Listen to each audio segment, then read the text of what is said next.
Hello, Internet. The voice of Mike Bertolini here, and I'm here to read you a story. This story is both captivating in its horror and its excitement. Remember to subscribe, hit that like button, leave a comment below, let me know what you think about this story. So without any further ado, let's just get into the story.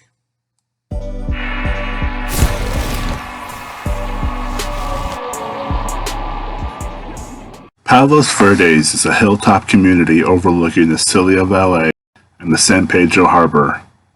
On a clear day, you can see the Catalina Island looming across the bay, and at night, the fog rolls in and the hill becomes an island, red lights of cell phone towers blinking like buoys in the mist. And indeed, it's an island in more ways than one. It's under an hour's drive from LA, but it can feel more sequestered and distant from the grit and grime of the city. The people of Palos Verdes are old, money old as California gets. Anyway, and they're suspicious, fiercely tribal lot. My family was never wealthy, but they were, and are one of the oldest in the area. Built by my great-grandfather at the turn of the century, when Palos Verdes was nothing but pastures and farms. Our ancestral family home lies at the top of the hill. It's a doddering, old place, long since senile. Last time it was renovated was in the 1970s, and it shows brightly colored shag carpeting, Ursas ethnic masks hanging on the wall, and an ever-present musty odor. But the most prominent feature of the house, its soul and heartbeat, is an ancient antique grandfather clock which stands in the hall and beats out the long, slow hours and days and years. I was in my mid-20s when I encountered the thing in the window. Prior to the incident, I was a staunch rationalist who scoffed at the merest hint of credulity about the supernatural. I was visiting the house not long after my grandfather, its previous occupant, had passed away. The room I was sleeping in that night was my dad's childhood bedroom, and it was virtually unchanged from those days.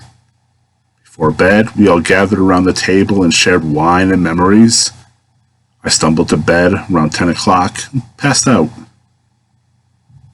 It was there I woke suddenly in the middle of the night, all my hairs on end.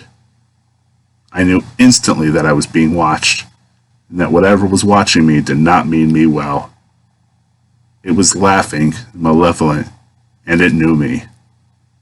I knew that whatever it was watching from just beyond the curtains, just out of sight, lurking out there in the fog. It could come in any time it wanted to.